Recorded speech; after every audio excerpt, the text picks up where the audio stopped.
The Howard Stern Show. The last time I spoke to you, you were pretty much off weed and not drinking. Are you still holding to that, or are you back into it?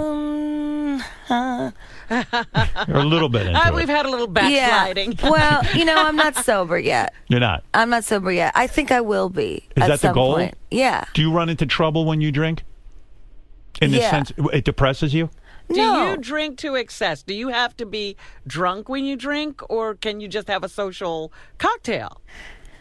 The thing is, there's really no telling what happens when we let the stallion out of the cage with me, because, it really depends. If I go downtown to my old bar, to St. Jay's, I'm probably going to end up throwing a chair at somebody. And, Are you a violent drunk? No, I'm not violent. I just get really rowdy, and I like to play. Did you ever get to the bottom of your depression? Because like you've got nice parents. I know you have a good relationship with your parents and stuff. So it's not. Do you think it's something chemical in you, or do you think it has to do with your environment growing up? I think it's chemical for everybody. You do? Yeah, I do. I believe. You don't think this is situational depression. You think this is a chemical interaction in your brain that is not controllable. Yeah, but I do believe that people that are triggered, their depression is triggered by situations. I believe that all depression stems back to anxiety and an inability to relax during tough situations. So when my life got more and more stressful, it was like I was just smoking and drinking and popping, anything I could do to just chill out. And, that's just, now I meditate. TM? Transcendental meditation?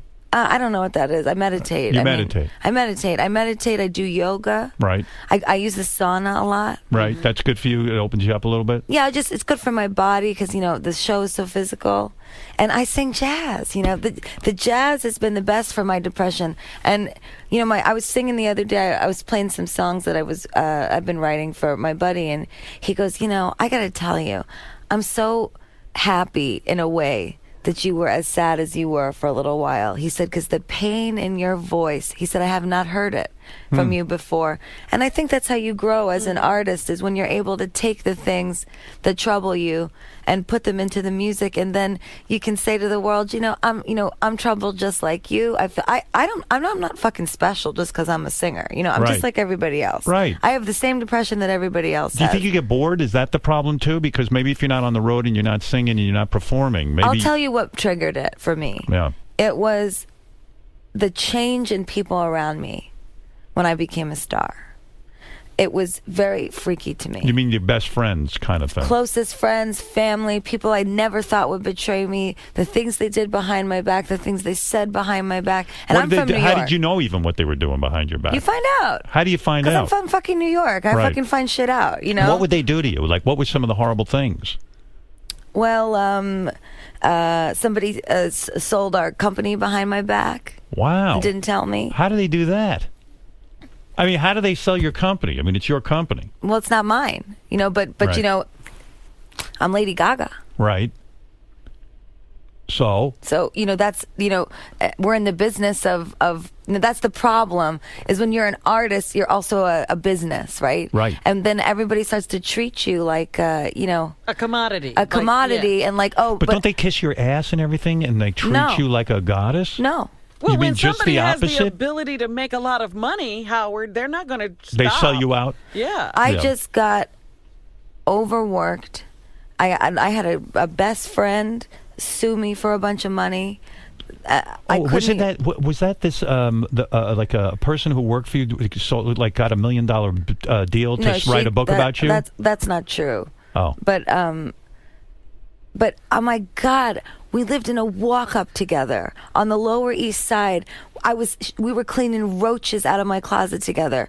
I'm sitting in a deposition room thinking, you fuck, and everybody's like, they read your transcript and they think that you're such a terrible person. How could you speak to your? What was she suing you for? Overtime. Oh my God. For overtime, and I'm sorry, but you can just if you're working too much, you can could just have say said to you- you can just say, hey, I'm working too much. Right. Can You I don't have take to some sue time me. off? Yeah. You don't wait until your job is over and a year later and then sue somebody for $1 million. I mean, it really, I got to tell you, And that drains you it emotionally. I was like, I'm done with people. I'm done with everything. I don't blame and you. Why make music? Why put myself in the public? You know, and you know, with all my records, I love making music. But I got to tell you something, Howard.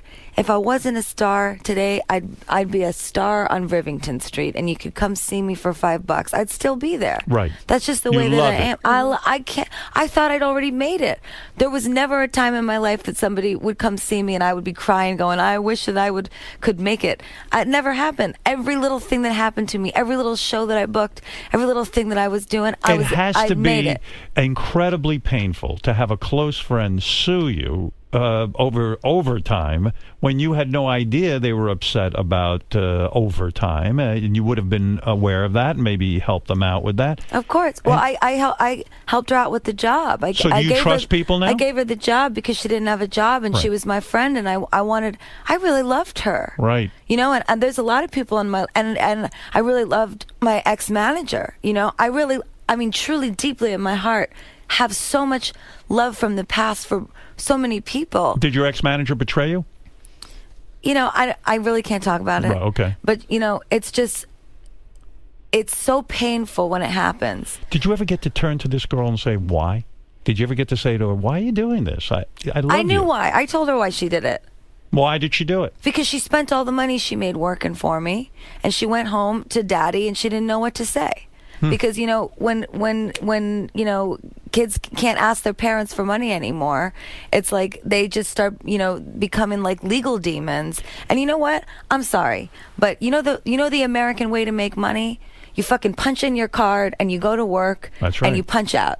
And I punch in and I punch out every day, and I work long hours. And I'm proud of what I do because I can go to bed at night knowing that every dollar that I make and every house Nobody that gave I you buy, anything. nobody gave it to me, and my father didn't give it to me. Listen, when I told my dad I wanted to be a rock star, he was like, "Bye, Right. have I'm fun." not paying for this. He goes, "I'm not paying for this." He said, "I saved up your college money. Your mom and I'll like get a timeshare. See ya." And that's the right thing to say. He did the right thing. You want it, go get it. And I did. Yeah. And I did. And you know, I don't mean to obsess about, you know, I'm not obsessing anymore about all of the, you know, things that have happened over the past couple years. It's just, I guess, my way of telling you and also to the, you know, people that are listening that, you know, this is a tough time in America right now. Right. And everybody's very stressed and everything's very negative, you know, on the internet.